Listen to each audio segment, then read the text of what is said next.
basin mi ara alu lallan hakuri alu lamara haƙarami min jaye nu ara alu lamara haƙarami ya mi ara alu lan jaye hasa be min jaye dan lallan hakuri raba guje alu lan jaye allaka haka muka yi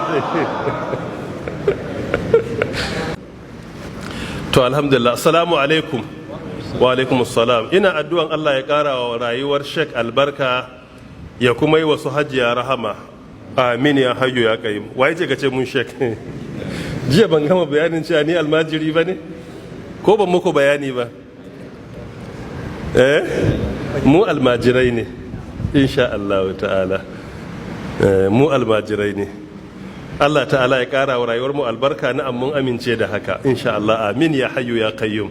Yace alhamdulillah ni na haddace alqur'ani mai girma, amma ina mamakin yadda prof yake miki reference da nambar ayoyi a cikin ƙur'ani, domin duk hafizin gaske ya san ba ƙaramin aiki ba ne ga wanda ba da wannan tsarin ya haddace ƙur'ani ba kuma yake son farawa. Hakan yasa nake neman alfarmar Sheikh da ya taimaka ya ba mu satar amsa.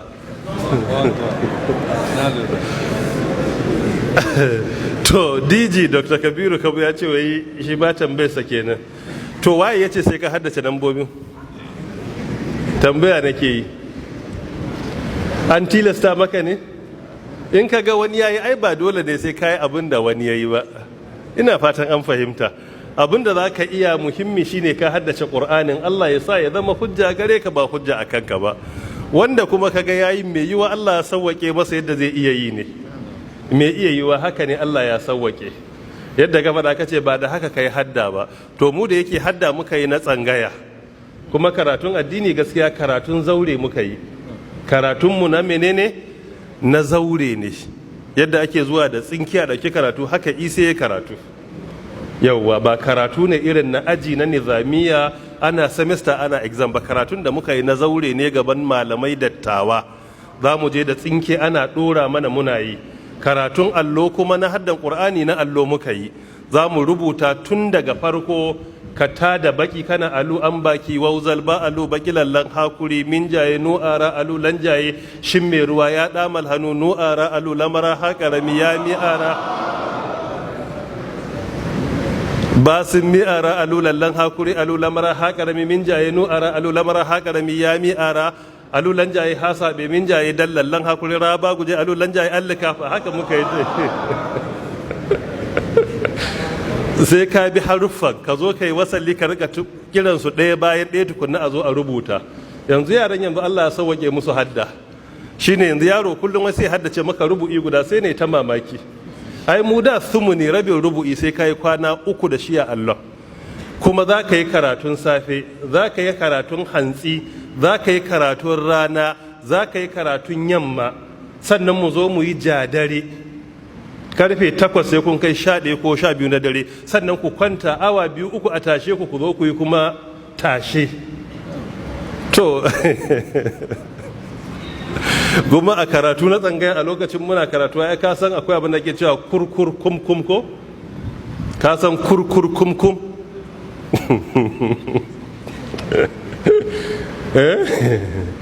In an ce kurkur shine kuri, kumkum kuma shine kumsa. Kumsa aya nawa? Awa 5. Kuri fa aya 10. Sai kurkur kuri kuri, amma ba kowa yanzu abubuwan suna da sauki sosai.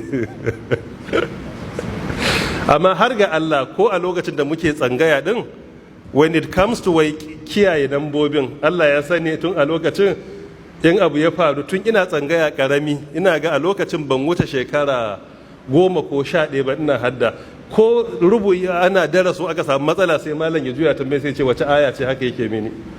A lokacin ban wuce shekara 11-12 da haihuwa ba, kuma ban haddace Qur'anin da zan ce haddan ta yi karfi ba, amma dai ana cikin haddan. Amma duk da haka malam zai juya ce inda na haddace zai ce ayar me nan banta, to kuma Allah yakan taimaka mun ba wayo na ko iyawa ba, ina dacewa ba wayo ne ko iyawa ba, Allah yakan sa sai na dace.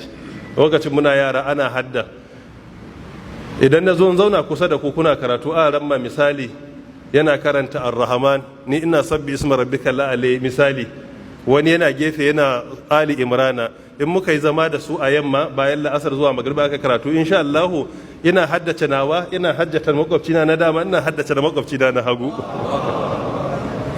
Yasa muka zo darasi ban wuce izo 3 ba ana karatu sai in rika tada wuri ana izo 40 sai malai ce ha ba kai so baya kada sai ce malam mun zauna da wani lokaci kaza yana haddace wurin sai yana haddace dalilin karatun da yake yi.